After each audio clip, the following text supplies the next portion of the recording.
Hello students, coordination chemistry के previous lecture में हम लोगों ने डिस्कस किया हुआ था वर्नर्स थ्योरी के बारे में। वर्नर्स थ्योरी ये एक्सप्लेन करती है कि कोऑर्डिनेट कंपाउंड्स में बॉन्ड का फॉर्मेशन कैसे होता है। वर्नर्स थ्योरी ने ये बताया हुआ है कि जो आपका सेंट्रल मेटल एटम होता है किसी भी कॉम्प्लेक्स कंपाउंड्स में, तो वो टू टाइप की वैलेंसी शो करता है। एक होता है प्राइमरी वैलेंसी और दूसरा होता है सेकेंडरी वैलेंसी। इन्हीं वैलेंसी के आधार पर किसी भी कोऑर्डिनेट कंपाउंड्स में बॉन्ड का फॉर्मेशन होता है। परंतु इस थ्योरी की कुछ लिमिटेशन थी, जैसे आपके कुछ मेटल्स ही क्यों कोऑर्डिनेट कंपाउंड्स का फॉर्मेशन करते हैं, केवल सेकेंडरी वैलेंसी ही क्यों यूज की जाती है to determine the geometry of the complex. और जो थर्ड पॉइंट था, ये theory magnetic as well as optical properties of the complex भी एक्सप्लेन नहीं कर सकी। इसके बाद में लुइस पॉलिंग ने वैलेंस बॉन्ड थ्योरी को प्रपोज किया। ठीक है, तो वैलेंस बॉन्ड थ्योरी आप लोग ऑलरेडी केमिकल बॉन्डिंग में पढ़ चुके हैं और ये इन दोनों थ्योरी में कोई ज़्यादा मेजर डिफरेंस नहीं है, सेम चीज़ है। वहाँ पर भी जो पार्ट पड़ा हुआ है कुछ थोड़ा सा अगर इसको स्टडी करने के बाद में आप एनालाइज करेंगे कि ये थ्योरी भी बहुत ईजी है। अच्छा, ये थ्योरी क्या बोलती है भाई कोऑर्डिनेट कंपाउंड्स के बारे में, बॉन्डिंग के बारे में? ये थ्योरी ये बताती है, वैलेंस बॉन्ड थ्योरी को आप वीवीटी थ्योरी भी बोल सकते हैं। वीवीटी थ्योरी ये बताती है कि जो आपके सेंट्रल मेटल एटम होते हैं और लिगेंड्स होते हैं, इनके बीच में ओवरलैपिंग होता है। ओवरलैपिंग कैसे होता है?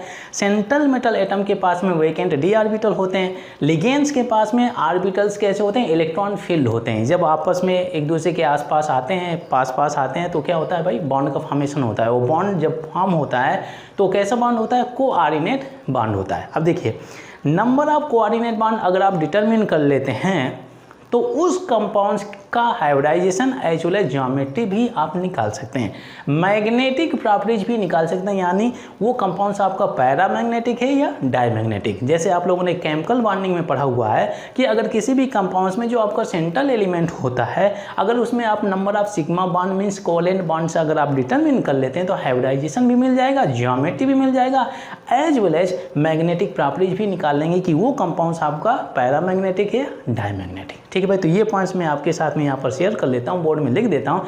फिर इसके बाद में एग्जांपल्स लेते हैं, देखते हैं इस थ्योरी से हम इन सभी इंफॉर्मेशन को कैसे एक्सट्रैक्ट करते हैं। तो सबसे पहले मैं यहाँ पे लिख देता हूँ वैलेंस बॉन्ड थ्योरी, वैलेंस, और ये हो गया आपका बॉन्ड, ठीक है, थ्योरी। ये बहुत ही ईजी और इम्पोर्टेंट थ्योरी है, इसको आप शॉर्ट फॉर्म में बोल सकते हैं वीवीटी थ्योरी। ठीक है, अकॉर्डिंग टू दिस थ्योरी, ठीक है, एक coordinate bond is formed between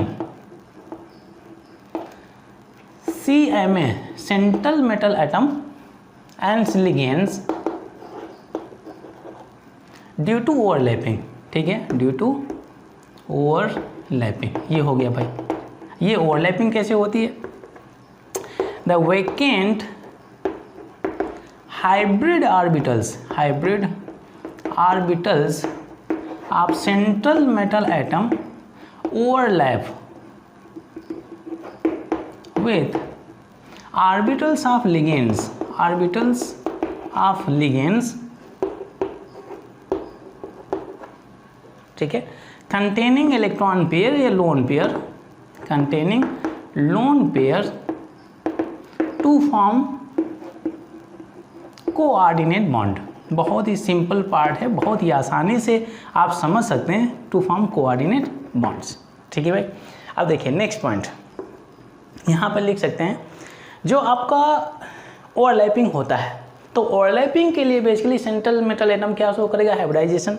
जो हाइब्रिडाइजेशन होता है और जो ज्योमेट्री होती है तो कंप्लीटली डिपेंडेंट होती है number of coordinate bond formed. तो यहाँ पर लिख सकते हैं द ज्योमेट्री या हाइब्रिडाइजेशन, सबसे पहले लिख देते हैं hybridisation, the hybridisation and geometry of the complex depends on the number of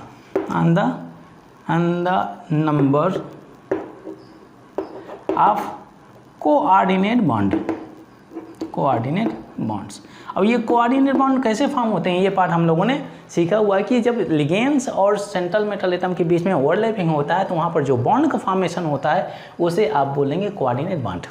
अगर किसी भी कॉम्प्लेक्स में नंबर ऑफ कोऑर्डिनेट बॉन्ड अगर आपको मालूम है तो वहाँ से आप हाइब्रिडाइजेशन निकाल लेंगे और हाइब्रिडाइजेशन से आप उस कंपाउंड्स की ज्योमेट्री भी निकाल सकते हैं। अब देखिए भाई, एक इंपॉर्टेंट पॉइंट यहाँ पर मैं शेयर कर लेता हूँ। यहाँ पर सबसे पहले मैं लिख देता हूँ नंबर ऑफ कोऑर्डिनेट बॉन्ड, फिर हाइब्रिडाइजेशन लिख देता हूँ, फिर इसके बाद में मैं लिख देता हूँ आपका ज्योमेट्री। अब देखिए यहाँ पर लिख दिया मैंने कोऑर्डिनेट बॉन्ड या कोऑर्डिनेशन नंबर, एक ही बात है। कोऑर्डिनेशन नंबर का मतलब क्या भाई, नंबर ऑफ कोऑर्डिनेट बॉन्ड, ठीक है भाई। यहाँ पर हो गया हाइब्रिडाइजेशन, ठीक है। और यहाँ पर हो गया आपका ज्योमेट्री। अब ध्यान दीजिए भाई, अगर किसी भी कंपाउंड्स में कोऑर्डिनेशन नंबर 2 है यानी कोऑर्डिनेट बॉन्ड कितना है, 2 है, तो हाइब्रिडाइजेशन क्या हो जाएगा भाई, sp। ये पार्ट तो आप लोगों ने केमिकल बॉन्डिंग में भी पढ़ा होगा। और ज्योमेट्री क्या हो जाएगा भाई, लीनियर हो गया, बहुत ही सिंपल इन्फॉर्मेशन, ठीक है भाई। अच्छा, अगर 3 हो जाएगा तो ट्राइगोनल प्लानर में चला जाएगा। अच्छा ध्यान दीजिए भाई, यहाँ पर अगर कोऑर्डिनेशन नंबर 4 होता है, ध्यान दीजिए, तो यहाँ पर 2 तरह के हाइब्रिडाइजेशन पॉसिबल हैं। एक होता है आपका क्या हो जाएगा, sp3 हो सकता है, और यहाँ से जो दूसरा होता है ये dsp2 भी हो सकता है। भाई यहाँ पर अगर आप देखें तो कितना कोऑर्डिनेशन नंबर हो गया, 4। इसमें से कितने ऑर्बिटल्स हैं, 1 + 3 = 4। इसमें से 1 + 1 + 2 = 4। 4 ऑर्बिटल्स ओवरलैपिंग कर रहे हैं, ये 4 हो गया भाई। तो ये भी पॉसिबल है, ये भी पॉसिबल है। जब कभी भी sp3 हाइब्रिडाइजेशन होता है तो वहाँ पर ज्योमेट्री क्या हो जाएगी, ज्योमेट्री हो जाएगी टेट्राहेड्रल। ये चीज़ आप दिमाग में रखें, थोड़ा सा यहाँ पर वेरिएशन जरूर देखने को मिलेगा, परंतु ये बहुत ही इजी और इम्पोर्टेंट इन्फॉर्मेशन है, आप आसानी से इस चीज़ को कर सकेंगे। dsp2 हो गया, अगर dsp2 हाइब्रिडाइजेशन होता है तो यहाँ पर स्क्वायर प्लानर में चला जाएगा ज्योमेट्री, ये हो गया स्क्वायर प्लानर, ठीक है भाई। अच्छा, इसके बाद में अगर 5 होता है तो ट्राइगोनल बाइपिरामिडल, ये पार्ट आप लोगों ने केमिकल बॉन्डिंग में पढ़ा हुआ है, तो उस चीज़ को हम रिपीट नहीं करते हैं, जो आप लोगों ने पढ़ लिया है। अच्छा, यहाँ पे अगर आप देखें तो अगर कोऑर्डिनेशन नंबर 6 हो जाता है तो number of sigma bonds, number of coordinate bond अगर बात करते हैं तो यहाँ पर भी 2 तरह के हाइब्रिडाइजेशन हो सकते हैं। एक हो सकता है आपका sp3d2 हो गया, और ये भी हो सकता है आपका d2sp3 भी हो सकता है, ठीक है। इन दोनों के केस में जो आपका ज्योमेट्री होगा वो हो जाएगा आपका ऑक्टाहेड्रल, ये पार्ट हो गया। अब देखिए भाई, ये बहुत ही इंपॉर्टेंट इन्फॉर्मेशन मैंने आपके साथ में शेयर किया हुआ है। इस इन्फॉर्मेशन को यूज करके सबसे पहले भाई आपको क्या करना है, नंबर ऑफ कोऑर्डिनेट बॉन्ड हम लोगों ने ऑलरेडी सीखा हुआ कि किसी भी कंपाउंड से नंबर ऑफ कोऑर्डिनेट बॉन्ड कैसे निकालने हैं, सीखा हुआ है। अगर आप ये निकाल सकते हैं तो हाइब्रिडाइजेशन निकाल लेंगे उस कंपाउंड्स का, और इसके बाद में उस कंपाउंड का आप ज्योमेट्री भी निकाल सकेंगे। अब देखिए भाई, थोड़ा सा और एक इन्फॉर्मेशन है जो हम पढ़ने जा रहे हैं, दैट इज लिगेंड्स के बारे में। लिगेंड्स को बेसिकली 2 कैटेगरीज में क्लासीफाई किया गया है, एक स्ट्रॉन्ग फील्ड लिगेंड्स और फिर होता है वीक फील्ड लिगेंड। चलिए इसके बारे में भी डिस्कस कर लेते हैं, फिर इसके बाद में हम कुछ एग्जांपल्स यूज करते हैं। लिगेंड्स की क्लासिफिकेशन को डिस्कस करने के पहले मैं एक इंपॉर्टेंट इन्फॉर्मेशन शेयर कर लेता हूँ। इंपॉर्टेंट नहीं, ये पार्ट आप लोगों ने केमिकल बॉन्डिंग में ऑलरेडी पढ़ा हुआ है भाई। अगर पैरामैग्नेटिक या डायमैग्नेटिक निकालना है तो आप लोगों ने क्या पढ़ा है, केमिकल बॉन्डिंग में पढ़ा है कि भाई अगर आपका सेंट्रल एलिमेंट जो होता है, अगर उसके पास में अनपेयर्ड इलेक्ट्रॉन है, अनपेयर्ड इलेक्ट्रॉन से क्या हो जाएगा, पैरामैग्नेटिक हो जाएगा, अगर पेयर्ड इलेक्ट्रॉन से डायमैग्नेटिक हो जाएगा। तो यहाँ पर वही पॉइंट मैं लिख देता हूँ, if central element has, if the CMA, if central metal element, CMA जो शॉर्ट फॉर्म हम यूज करते आ रहे हैं, इफ सेंट्रल मेटल एलिमेंट या central metal atom has unpaired electrons, ठीक है भाई, it is the compound is paramagnetic, ठीक है, कॉम्प्लेक्स इज पैरामैग्नेटिक, ये चीज़ आप दिमाग में रखें, ठीक है भाई। एक next point, if the central metal atom has paired electrons, ठीक है भाई, बहुत ही सिंपल इंफॉर्मेशन है, paired electrons, the complex is diamagnetic, ठीक है भाई, ये हो गया, ये चीज़ आप दिमाग में रखें, ये डायमैग्नेटिक हो जाएगा। अब देखिए भाई, अब लिगेंड्स के बारे में डिस्कस कर लेते हैं, उसके भी कुछ पॉइंट्स हम मेंशन कर लेते हैं। लिगेंड्स जो आप लोगों ने अभी तक पढ़े हुए हैं, तो लिगेंड्स आप लोगों ने कैसे यूनिडेंटेट पढ़ा हुआ है, डाइडेंटेट, ट्राई पॉलीडेंटेट, ये सभी पढ़ा हुआ है। और लिगेंड्स आपके नेगेटिव लिगेंड्स भी हो सकते हैं, न्यूट्रल लिगेंड्स भी हो सकते हैं, और पॉजिटिव भी हो सकते हैं। पॉजिटिव तो आपके बहुत ही रेयर हैं, ठीक है भाई। Ligands are classified into 2 categories, ठीक है, इंपॉर्टेंट पॉइंट लिख देता हूँ, ligands are classified into 2 categories. ठीक है भाई, 2 categories. One is strong field ligand, strong field ligands, and second is weak field ligands, weak field ligands. ये हो गया भाई strong field ligands and weak field ligands. अच्छा, इनको strong field ligands and weak field ligands में कैसे categorise किया गया, चलिए इस पॉइंट को मैं भी लिख देता हूँ। नेक्स्ट पॉइंट हो गया लिगेंड्स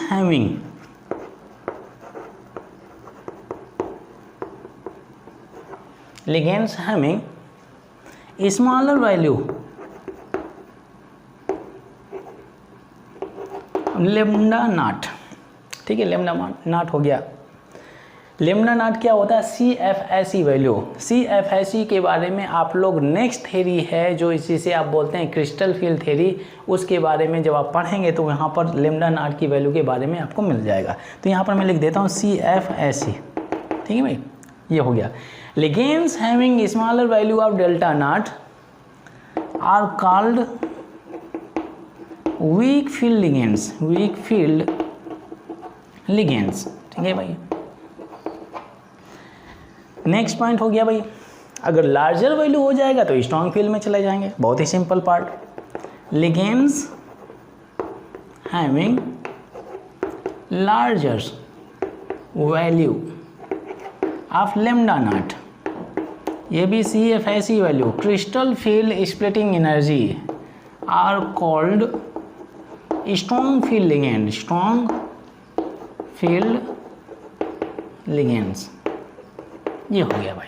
ठीक है भाई, तो यहाँ से आपको एक इन्फॉर्मेशन, एक नई इन्फॉर्मेशन जो सीखने को मिलती है कि जो लिगेंड्स आप लोगों ने अभी तक पढ़े हुए हैं, तो अब यहाँ पर हम लोगों ने 2 पार्ट्स में कैटेगराइज कर दिया।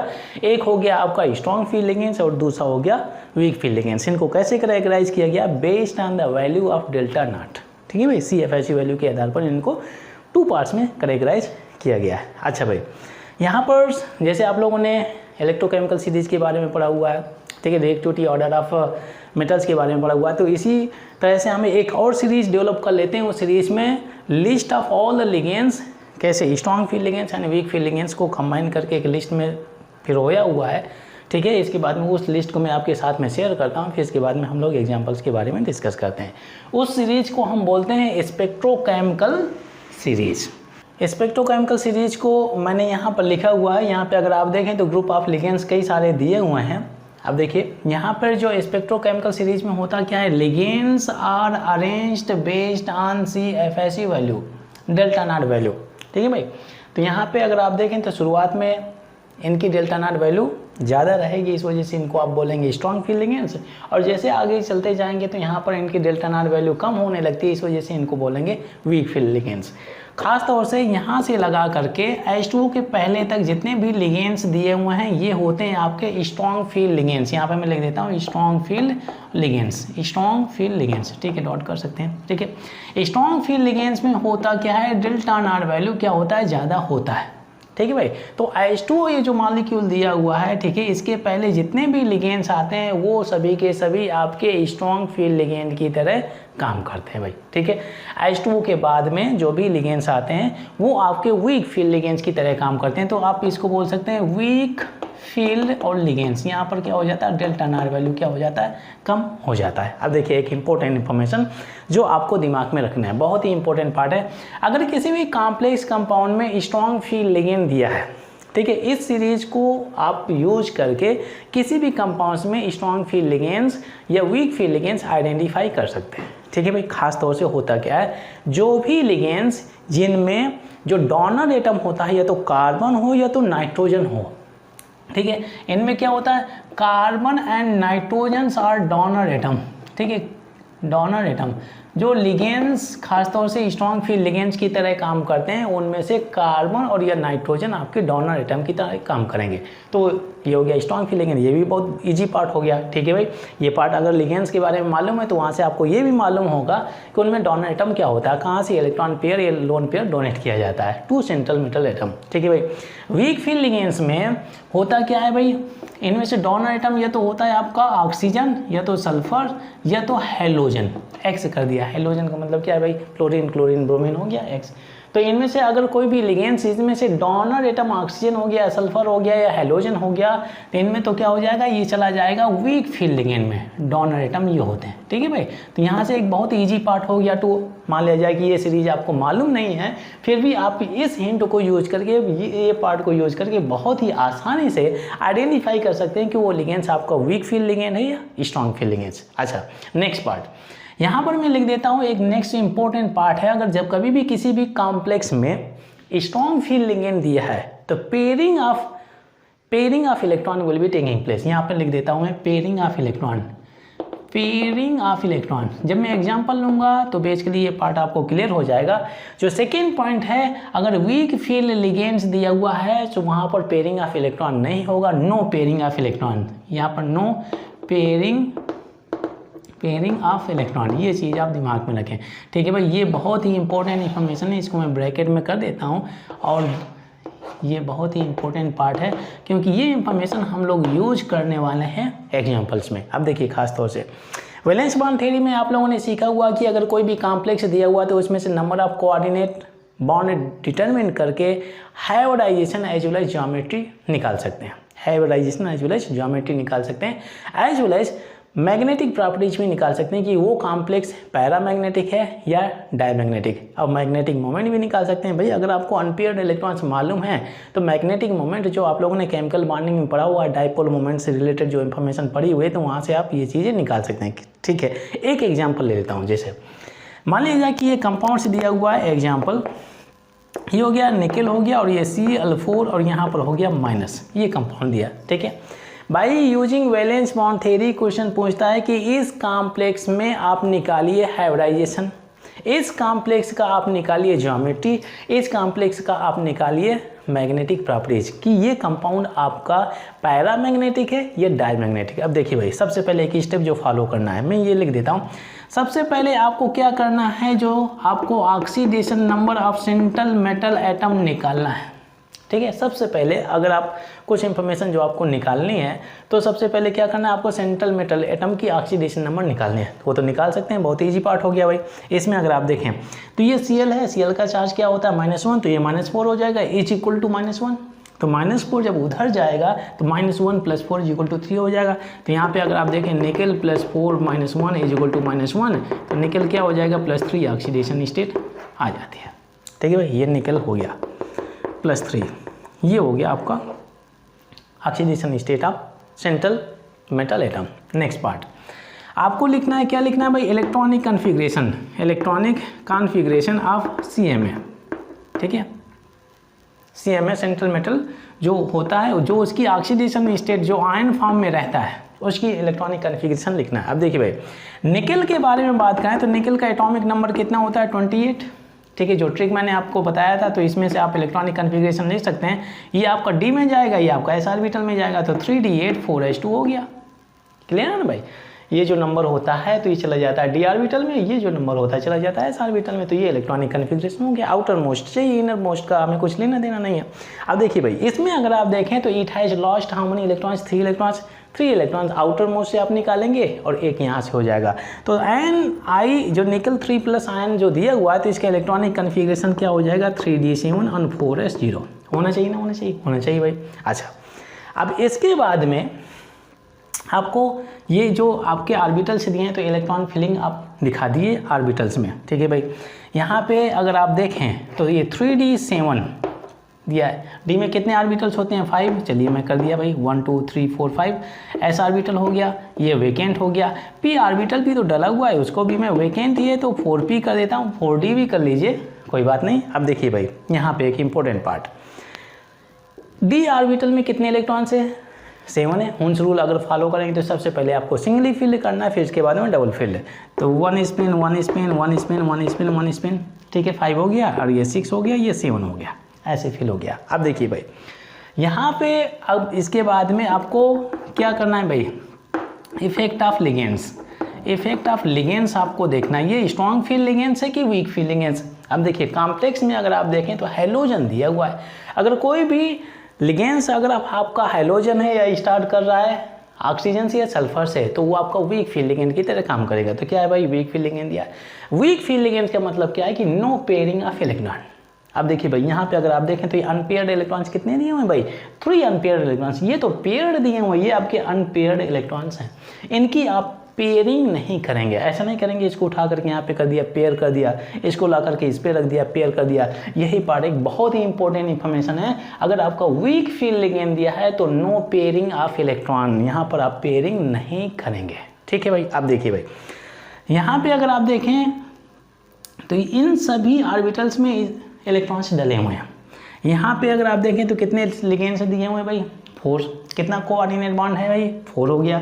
कोऑर्डिनेशन नंबर कितना हो गया, 4 हो गया। अब देखिए आपको कितने वेकेंट ऑर्बिटल चाहिए, लिगेंड्स इलेक्ट्रॉन पेयर डोनेट करेगा, इलेक्ट्रॉन पेयर्स, और जब इलेक्ट्रॉन पेयर डोनेट करेगा तो इसको क्या होगा भाई, इस सेंट्रल मेटल एटम को आपको एम्प्टी ऑर्बिटल देने होंगे।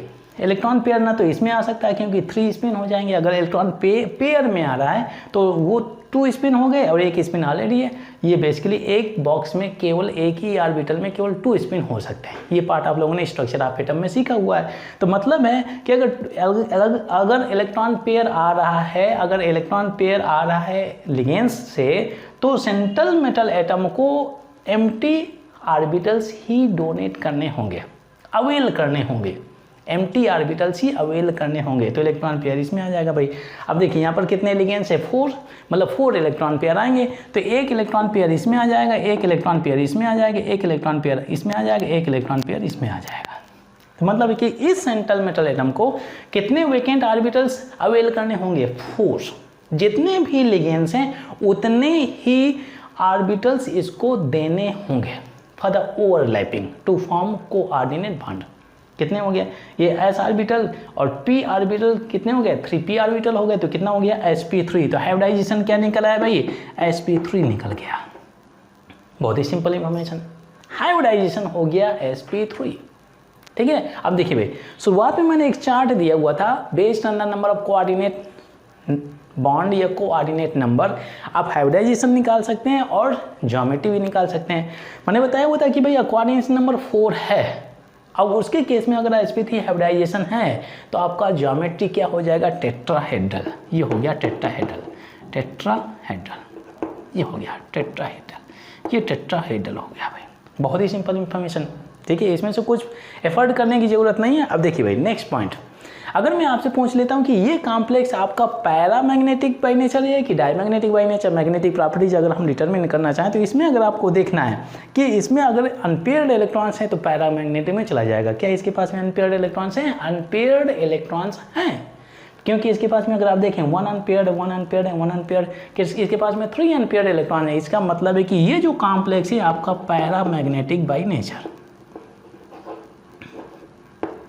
Paramagnetic by nature.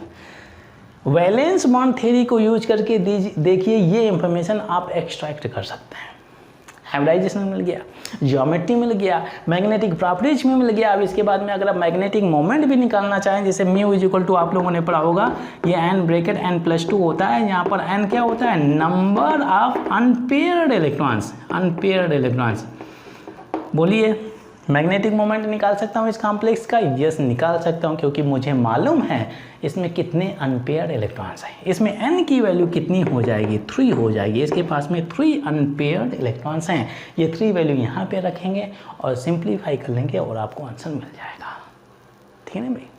तो ये तो पार्ट आपने केमिकल बॉन्डिंग में पढ़ा हुआ है, तो इस पार्ट को अननेसेसरी हम एक्सटेंड नहीं करेंगे। जो पॉइंट्स, जो नए पॉइंट्स जो हम लोग सीख रहे हैं उसके बारे में मैं डिस्कस कर रहा हूँ। तो बाय वीवीटी थ्योरी आप इन चीज़ों को डिटरमिन कर सकते हैं। अच्छा, मैं एक ऐसे कंपाउंड्स के बारे में डिस्कस करता हूँ। मान लीजिए कि अभी एक जो कंपाउंड्स लिया है इसमें से वीक फील्ड लिगेंड्स दिया हुआ है। अगर आपका स्ट्रॉन्ग फील्ड लिगेंड दिया है तो उसके केस में क्या होता है, चलिए उसके बारे में हम लोग डिस्कस कर लेते हैं।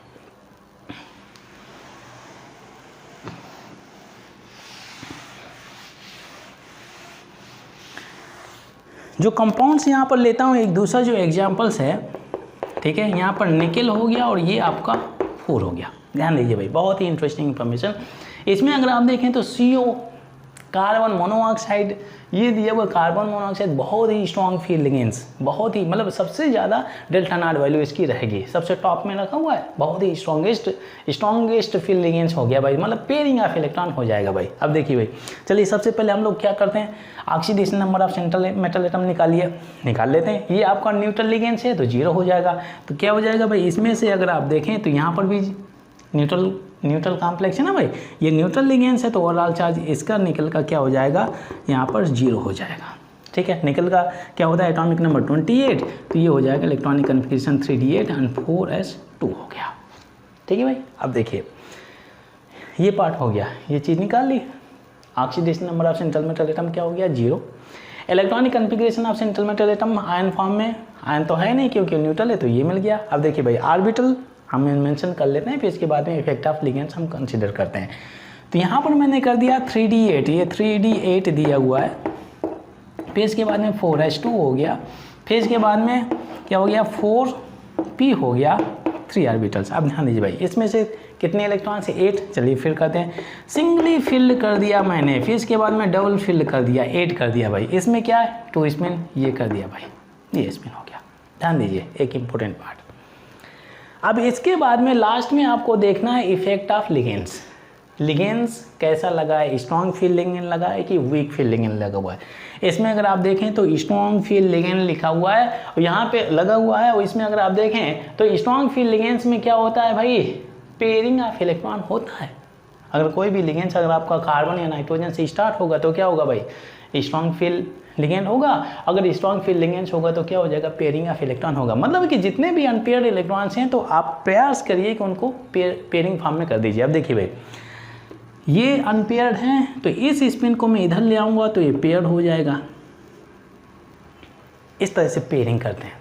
जो अनपेयर्ड होते हैं तो अनपेयर्ड को पास मिला करके सभी पेयरिंग कर देते हैं। ठीक है, अब ये वेकेंट ऑर्बिटल है और ऐसा तो कभी हो नहीं सकता कि भाई ये वेकेंट ऑर्बिटल, इसको फिल करने के पहले आप नेक्स्ट ऑर्बिटल को फिल कर दें। ये जो आपने स्ट्रक्चर ऑफ एटम में जो आपने रूल्स पढ़े हुए हैं फॉर द इलेक्ट्रॉनिक कन्फिग्रेशन, तो वो बेसिकली यहाँ पर वायलेशन हो जाता है। ठीक है भाई, अब ध्यान दीजिए, ये दोनों पेयर आपको यहाँ पे ले आना है। ये हो गया, ये आपका ऑर्बिटल वेकेंट हो गया। पेयरिंग करें ना तो सीक्वेंस से पेयरिंग करेंगे। मान लीजिए कि यहाँ पर एक स्पिन होगा, यहाँ पर एक स्पिन होगा तो उठा करके यहाँ पे रख देंगे। ये कम्प्लीटली फिल्ड हो गया, ये कम्प्लीटली फिल्ड हो गया। अब देखिए भाई, इसमें अगर आप देखें इस कॉम्प्लेक्स में नंबर ऑफ लिगेंड्स कितने, 4, कोऑर्डिनेट नंबर क्या हो जाएगा 4, कोऑर्डिनेट बॉन्ड कितना हो जाएगा 4। वाई, बिकॉज ये जो लिगेंड्स दिया है आपका यूनिडेंटेड लिगेंड्स है। ठीक है, तो इस सेंट्रल मेटल एटम को कितने वेकेंट ऑर्बिटल अवेल करने होंगे, 4, क्योंकि यहाँ पर 4 लिगेंड्स लगे हुए हैं। तो वेकेंट ऑर्बिटल 1 2 3 4 यहीं से वेकेंट हो रहा है ना भाई। ये तो पहले वेकेंट था तो इसके इलेक्ट्रॉन पेयर इसमें चले गए। ऐसा थोड़ी कर सकते हैं कि ये वेकेंट है इसको फिल कर दिया, या वेकेंट है इसको फिल कर दिया, नहीं, ये कोई रूल ऐसा है नहीं है। आप लोगों ने स्ट्रक्चर ऑफ एटम में ऐसा कोई रूल नहीं पढ़ा हुआ है। ठीक है भाई, तो 1 2 3 4 मतलब कि ये ऑर्बिटल बेसिकली आप ओवरलैपिंग में पार्टिसिपेट करेंगे लिगेंड्स के साथ में। तो हाइब्रिडाइजेशन क्या हो गया भाई, ये हो गया आपका S हो गया और ये P हो गया, तो हाइब्रिडाइजेशन क्या हो जाता है, sp3 हो जाता है, sp3। हाइब्रिडाइजेशन मिल जाता है मुझे sp3। अगर sp3 हाइब्रिडाइजेशन है तो आप लोगों ने पहले भी सीखा हुआ है कि अगर कोऑर्डिनेशन नंबर कितना है 4, हाइब्रिडाइजेशन आपका sp3 है तो ज्योमेट्री क्या हो जाएगी, टेट्राहेड्रल। लीजिए इंफॉर्मेशन हमें मिलने लगी, टेट्राहेड्रल। और इसमें इसके बाद में अगर आप यहाँ पर देखें मैग्नेटिक प्रॉपर्टीज अगर मैं निकालना चाहूँ कि ये पैरामैग्नेटिक है डायमैग्नेटिक, बहुत ही क्लियर हो गया। एक भी अनपेयर्ड इलेक्ट्रॉन नहीं है, मतलब है कि ये हो जाएगा डायमैग्नेटिक। ये हो गया आपका डायमैग्नेटिक, बहुत ही सिंपल इंफॉर्मेशन। इसके बाद में मैग्नेटिक मोमेंट निकाल सकते हैं, तो n वैल्यू विल बी 0, तो पूरा पार्ट 0 चला जाएगा, तो मैग्नेटिक मोमेंट तो आपका 0 चला जाएगा। वाई, बिकॉज एक भी अनपेयर्ड इलेक्ट्रॉन नहीं है। तो वैलेंस बॉन्ड थ्योरी में अगर वर्नर्स थ्योरी को अगर आप कंपेयर करना चाहें तो ये चीज़ें आपको सामने नज़र में आ रही होंगी कि भाई वर्नर्स थ्योरी में आप लोगों ने कौन कौन सी इंफॉर्मेशन निकाली, कौन सी इंफॉर्मेशन आप नहीं निकाल सके। वैलेंस बॉन्ड थ्योरी से आप लोगों ने कौन सी इन्फॉर्मेशन निकाली है और कितनी इन्फॉर्मेशन आप निकाल सकते हैं। चलिए इससे रिलेटेड और मैं कुछ कंपाउंड्स ले लेता हूँ, उनकी प्रैक्टिस करते हैं। इसमें भी कुछ एक्सेप्शंस हैं, उनके बारे में भी हम लोग डिस्कस करेंगे वन बाय वन। बोर्ड में मैंने एक क्वेश्चन पोस्ट किया हुआ है, यहाँ पर कुछ कॉम्प्लेक्स लिए हुए हैं। इन कॉम्प्लेक्स की आपको hybridisation, geometry as well as magnetic properties निकालनी है। चलिए वन बाय वन डिस्कस कर लेते हैं। सबसे पहले अगर आप देखें तो ये कॉम्प्लेक्स दिया हुआ है, इसमें अगर आप देखें ये कोबाल्ट दिया हुआ है, CMa सेंट्रल मेटल एटम हो गया, और ये लिगेंड्स आपका हैलोजन दिया है, मतलब वीक फील्ड लिगेंड्स। हैलोजन दिया है मतलब हो गया वीक फील्ड लिगेंड्स, मतलब है कि पेयरिंग ऑफ इलेक्ट्रॉन्स नहीं रहेगा। अब देखिए भाई, यहाँ पे आपको क्या करना है, इलेक्ट्रॉनिक कन्फिग्रेशन। सबसे पहले इलेक्ट्रॉनिक कन्फिग्रेशन के पहले आपको ऑक्सीडेशन नंबर निकालना है। तो बहुत ही सिंपल इंफॉर्मेशन है, कोबाल्ट क्या हो गया 6 - 1 = -3 हो जाएगा, कोबाल्ट = +3 हो जाएगा, ये निकाल लिया भाई। तो इसमें से ऑक्सीडेशन स्टेट ऑफ कोबाल्ट कितनी हो जाएगी, ठीक है भाई। इस ऑक्सीडेशन स्टेट में इसका इलेक्ट्रॉनिक कन्फिग्रेशन देखिए। नेक्स्ट स्टेप है, तो कोबाल्ट का जो एटॉमिक नंबर होता है क्या होता है 27, ठीक है भाई। तो ये जो फर्स्ट नंबर दिया हुआ है आपका D में चला जाएगा, जो सेकेंड वाला है तो S में चला जाता है। ये हो गया, सिंपल पार्ट हो गया इलेक्ट्रॉनिक कन्फिग्रेशन। अब इसके पास में, कोबाल्ट के पास में अगर +3 ऑक्सीडेशन स्टेट है, मतलब कि इट हैज लॉस्ट 3 इलेक्ट्रॉन्स, तो 2 यहाँ से निकल जाएगा, 1 यहाँ से निकलेगा। तो कोबाल्ट जो आपका 3 है तो इसका इलेक्ट्रॉनिक कन्फिग्रेशन क्या हो जाएगा 3D6, और ये हो जाएगा 4s0। हो जाएगा नहीं हो जाएगा, हो जाएगा, ठीक है भाई। अब देखिए, अब ऑर्बिटल नोटेशन हम ड्रा करते हैं। यहाँ पे अगर आप देखें ये हो गया 3D6 हो गया, 3D6, ठीक है भाई। अब इसके बाद में ये हो गया 4s हो गया, 4s, और इसके बाद में क्या हो जाएगा ये 4p हो गया। फिलिंग कर देते हैं, सिंगली फिल कर देते हैं, और ये हो गया 6। यहाँ पर पूरा खाली पड़ा हुआ है। अच्छा, इसमें कितने लिगेंड्स हैं भाई, इसमें अगर आप देखें तो कितने लिगेंड्स है 6 कोऑर्डिनेशन नंबर, कोऑर्डिनेट बॉन्ड कितना हो गया 6। मतलब है कि सेंट्रल मेटल एटम को कितने ऑर्बिटल्स, वेकेंट ऑर्बिटल्स अवेल करने 6। तो यहाँ पर अगर आप देखें तो ये खाली है, ये भी खाली है, ये खाली है, तो और भी हम 4D भी तो खाली पड़ा हुआ है ना भाई, 4D खाली पड़ा हुआ है पूरा। यहाँ पर 1 2 3 4 5, तो इसको हटा देता हूँ, ये 4D हो गया। इसी प्रॉपर्टीज की वजह से D ब्लॉक के एलिमेंट्स को यूज किया जाता है as a central metal atom, क्योंकि इनके पास में वेकेंट D ऑर्बिटल होते हैं, और इन वेकेंट D ऑर्बिटल्स में लिगेंड्स से जितने भी लोन पेयर आते हैं आसानी से एक्सेप्ट कर सकते हैं, ठीक है भाई। अब देखिए यहाँ पे देखिए, मुझे पेयरिंग करना चाहिए नहीं करना चाहिए, नहीं करना चाहिए, क्योंकि यहाँ पर वीक फील्ड लिगेंड दिया हुआ है। बिकॉज अगर वीक फील्ड लिगेंड है तो नो पेयरिंग ऑफ इलेक्ट्रॉन, ठीक है भाई, तो पेयरिंग आपको करना नहीं है। अब देखिए आपको कितने वेकेंट्स ऑर्बिटल इसको अवेल करने हैं 6 है ना भाई, ये 6 लिगेंड्स हैं, 1 2 3 4 5 6।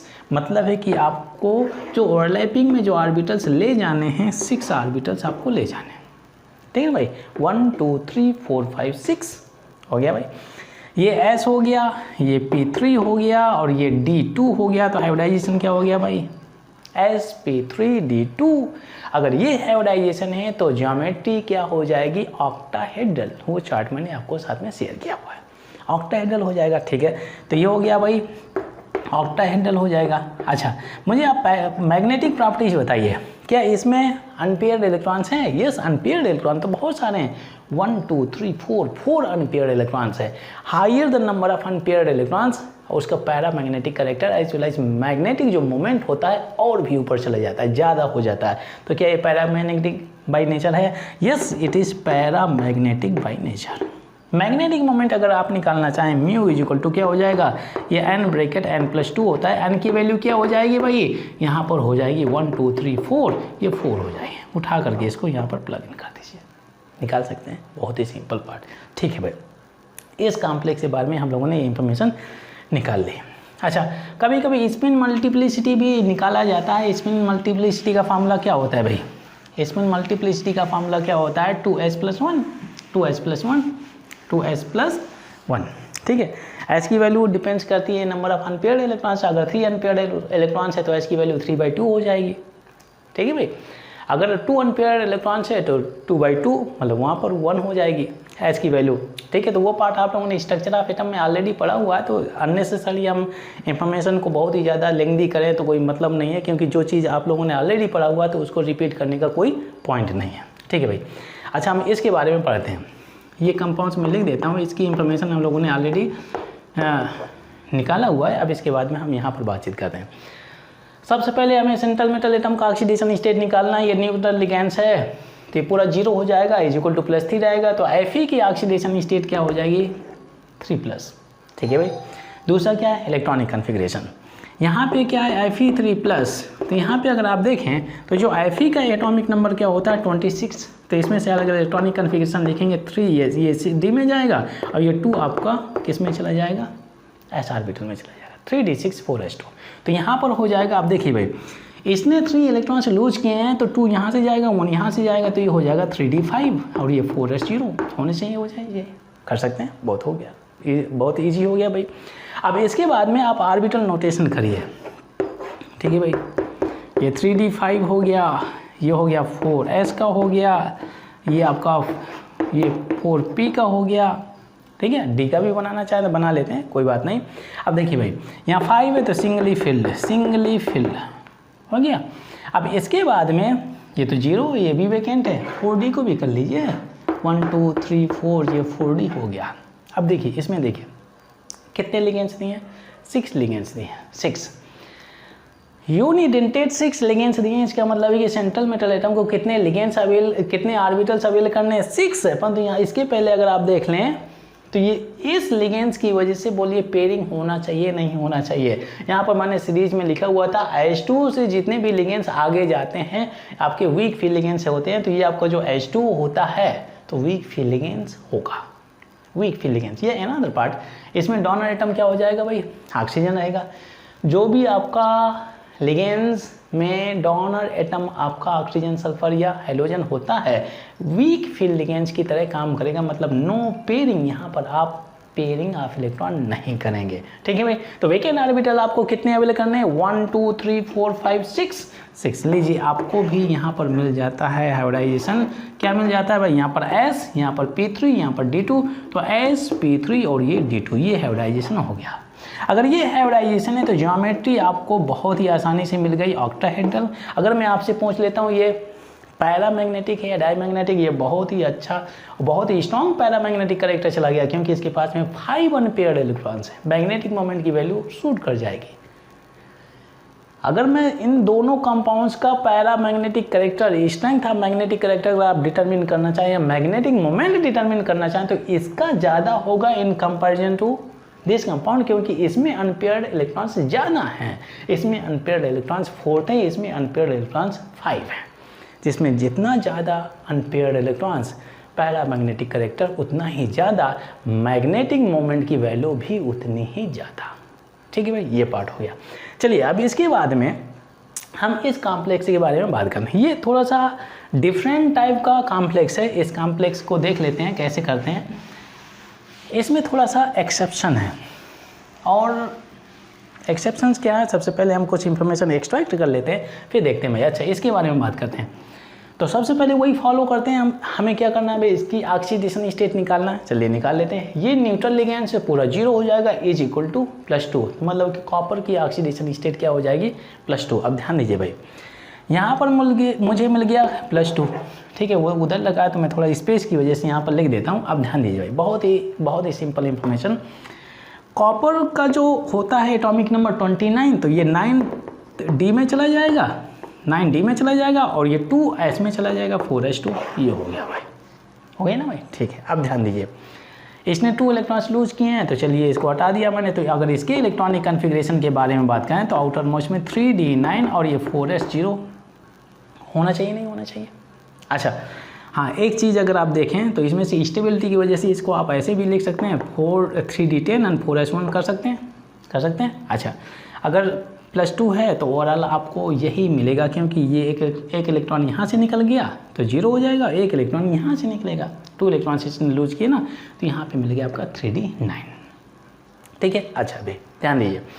नेक्स्ट पार्ट हो गया आपको ऑर्बिटल नोटेशन करना है। तो यहाँ पे क्या हो गया भाई 1 2 3 4 3d9 हो गया, 3d9 ये हो गया, 4s हो गया, यहाँ पर हो गया 4p हो गया, और यहाँ पे आप कर लीजिए 4d। ठीक है भाई, अब ध्यान दीजिए इलेक्ट्रॉन फिलिंग करते हैं। सबसे पहले सिंगली फील्ड, फिर इसके बाद में डबल फील्ड कर दिया। अब ध्यान दीजिए, अगर आप इस कंपाउंड्स में देखें तो इस कंपाउंड में जो लिगेंड्स लगे हैं इज स्टार्टिंग फ्रॉम एन, मतलब स्ट्रॉन्ग फील्ड लिगेंड्स, मतलब कि पेयरिंग ऑफ इलेक्ट्रॉन होना चाहिए। भाई एक ही अनपेयर्ड इलेक्ट्रॉन्स है, अगर 2 अनपेयर्ड इलेक्ट्रॉन्स होते तो उनको आप मर्ज कर देते, पेयर कर लेते। अगर यहाँ पर एक अनपेयर्ड होता तो उठा करके यहाँ पे कर देंगे तो पेयर्ड हो जाएगा। 9 में अगर 9 दिया तो इसको सिंगल को कहाँ पे रखेंगे, इनको उठा कर यहाँ थोड़ी रख सकते हैं वो एकोमोडेट ही नहीं करेगा, अगेंस्ट रूल हो जाएगा, ये रहेगा भाई। अच्छा, मैं वीबीटी थ्योरी के आधार पर अगर मैं हाइब्रिडाइजेशन निकालना चाहूँ तो इसमें कितने लिगेंड्स हैं, 4 दिए हैं, मतलब सेंट्रल मेटल एटम को कितने वेकेंट ऑर्बिटल्स अवेल करने हैं, 4, 1 2 3 4। ये तो नहीं करेगा क्योंकि इलेक्ट्रॉन पेयर इसको एक्सेप्ट करने हैं, तो 4 ऑर्बिटल्स ये यूज करेगा for the hybridisation with ligands. ठीक है भाई, 4 ऑर्बिटल्स, 1 2 3 4 हो जाएगा। अब देखिए इसमें हाइब्रिडाइजेशन क्या हो जाएगा भाई, ये हो जाएगा sp3 हो जाएगा। अगर sp3 हाइब्रिडाइजेशन है जिसमें कोऑर्डिनेशन नंबर 4 है तो ज्योमेट्री क्या हो जाएगा भाई, टेट्राहेड्रल हो जाएगा, टेट्राहेड्रल हो जाएगा, टेट्राहेड्रल, ये हो गया। अच्छा, अगर मैं आपसे पूछूं कि ये पैरामैग्नेटिक बाय नेचर है या डायमैग्नेटिक, पैरामैग्नेटिक क्योंकि इसके पास में अनपेयर्ड इलेक्ट्रॉन है। इन सभी में अगर मैं आपसे पूछ लेता हूं कि arrange these all the molecules in the increasing order of paramagnetic character, तो सबसे लेस अनपेयर्ड इलेक्ट्रॉन्स ओनली 1, इसमें 4 और इसमें 5, तो सबसे ज़्यादा पैरामैग्नेटिक कैरेक्टर इसका होगा और लीस्ट पैरामैग्नेटिक कैरेक्टर इसका हो जाएगा। मैग्नेटिक मोमेंट का भी ऑर्डर आप ऐसे निकाल सकते हैं, ऐसे क्वेश्चंस बहुत आते हैं, कई सारे कंपाउंड्स दे जाएंगे, उसको ऑर्डर में आपको अरेंज करना होता है। ठीक है भाई, तो अगर वीबीटी थ्योरी से अगर मैं इस कंपाउंड्स का hybridisation as well as geometry निकालूं तो मुझे ये मिल रहा है नहीं मिल रहा है भाई। अच्छा, एक्सपेरिमेंटली ये देखा गया है कि इस कंपाउंड का जो हाइब्रिडाइजेशन होता है वो होता है DsP2। अगर हाइब्रिडाइजेशन DsP2 होगा तो ज्योमेट्री क्या हो जाएगी, स्क्वायर प्लानर। तो यहाँ पे तो गड़बड़ हो गया, गड़बड़ ये हो गया कि भाई वीबीटी थ्योरी ने जो पॉइंट्स बोले हैं उस पॉइंट्स को यूज करके मैं तो ये इन्फॉर्मेशन निकालना हूँ, परंतु एक्सपेरिमेंटली यहाँ से तो मुझे दूसरी इन्फॉर्मेशन मिल रही है, मतलब इसकी ज्योमेट्री मुझे डिफरेंट मिल रही है, इसका हाइब्रिडाइजेशन मुझे डिफरेंट मिल रहा है, तो ये हो जाता है एक्सेप्शनल वाला पार्ट। ये तो यहाँ पर ये बोल सकते हैं कि वैलेंस बॉन्ड थ्योरी यहाँ पर फेल हो जाती है भाई। अगर वैलेंस बॉन्ड थ्योरी अगर खासतौर से अगर इसने सही जो पॉइंट्स बोले हैं, अगर उसी पॉइंट्स के आधार पर मुझे अगर स्क्वायर प्लानर मिल जाता है, DsP2 हाइब्रिडाइजेशन मिल जाता है तो ठीक है, इसमें कोई एक्सेप्शंस नहीं है, कुछ लिमिटेशंस नहीं, तो ये एक लिमिटेशन का एक पॉइंट आ जाता है। Valence bond theory could not explain why this compound is having square planar geometry, why it is having DsP2 hybridisation. अच्छा, जो डैमेज कंट्रोल के लिए इन्होंने कुछ पॉइंट बोला भाई, डैमेज कंट्रोल के लिए कि भाई देखिए कई सारे कंपाउंड्स की ज्योमेट्री हाइब्रिडाइजेशन एक्सप्लेन की जा सकती है, परंतु उन्होंने प्रयास किया कि इसकी स्क्वायर प्लानर की ज्योमेट्री हम कैसे एक्सप्लेन कर सकते हैं। अब देखिए उन्होंने क्या बोला, ये जो आपका 1 स्पिन है, ध्यान दीजिए भाई, ये जो आपका 1 स्पिन है, तो हम लोगों ने बेसिकली स्ट्रक्चर ऑफ एटम में सीखा हुआ कि अगर कोई स्पिन अगर लोअर ऑर्बिटल में डला हुआ इलेक्ट्रॉन तो उसको एनर्जी आप सप्लाई करेंगे तो हायर ऑर्बिटल में जंप करके चला जाएगा। तो सेम पार्ट उन्होंने ये बोला हुआ है कि अगर आप इसको एनर्जी सप्लाई कर देते हैं, इस स्पिन को अगर इस इलेक्ट्रॉन को एनर्जी सप्लाई करेंगे तो लोअर ऑर्बिट से ये हायर ऑर्बिट में चला जाएगा। और ये डिपेंड करता है कि किस ऑर्बिट में आप किस हायर ऑर्बिटल में आप इस इलेक्ट्रॉन को जंप करवाना चाहते हैं, तो बेस्ड ऑन दैट आप उसी अमाउंट की एनर्जी सप्लाई करेंगे। ठीक है, अगर DsP2 अगर आपको हाइब्रिडाइजेशन शो करना है DsP2, ठीक है, तो इस स्पिन को उठा करके आप इस ऑर्बिटल में छोड़ दीजिए तो ये जंप करके यहाँ पर चला जाएगा, तो ये आ गया आपका इस जगह, तो ये ऑर्बिटल आपका वेकेंट हो जाएगा। अब देखिए काउंट करिए भाई, अगर ये स्पिन यहाँ से चला गया तो अब ये वेकेंट ऑर्बिटल्स आप काउंट कर लीजिए 1 2 3 4, तो खासतौर से इसके केस में क्या हो जाएगा, ये ऑर्बिटल्स आपके ओवरलैप करेंगे, तो ये हो गया DsP2, 2p orbitals, 1s orbital, 1d orbital, इसके केस में हो जाएगा DsP2 और इसके केस में क्या हो जाएगा, स्क्वायर प्लानर, ये हो गया। ये डैमेज कंट्रोल के लिए उन्होंने एक्सप्लेनेशन दिया, परंतु फिर भी वो सेटिस्फैक्ट्री नहीं है, क्योंकि गिविंग एनर्जी सप्लाई करना तो फिर अदर कंपाउंड्स में भी तो हो सकता है ना भाई, अनपेयर्ड इलेक्ट्रॉन्स है कई सारे, इसके केस में अनपेयर्ड इलेक्ट्रॉन्स हैं। तो जो आप हाइब्रिडाइजेशन निकालना चाहें तो एनर्जी सप्लाई करिए, डिजायर्ड हाइब्रिडाइजेशन निकाल लीजिए। तो ऐसा कोई लॉजिकल या सेटिस्फैक्ट्री एक्सप्लेनेशन वीबीटी थ्योरी से नहीं मिल पाया। तो यहाँ पर बोल सकते हैं कि इस कंपाउंड में वीबीटी थ्योरी फेल हो जाती है। ठीक है, और भी कुछ एक्सेप्शंस हैं, उन एक्सेप्शनल कंपाउंड्स के बारे में हम लोग डिस्कस करते हैं। कई सारे एजप्शंस हैं वैलेंस बॉन्ड थ्योरी में, उन सर्टेन कंपाउंड्स में इंक्लूड करता हूँ। चलिए उन कंपाउंड्स के बारे में भी डिस्कस करते हैं।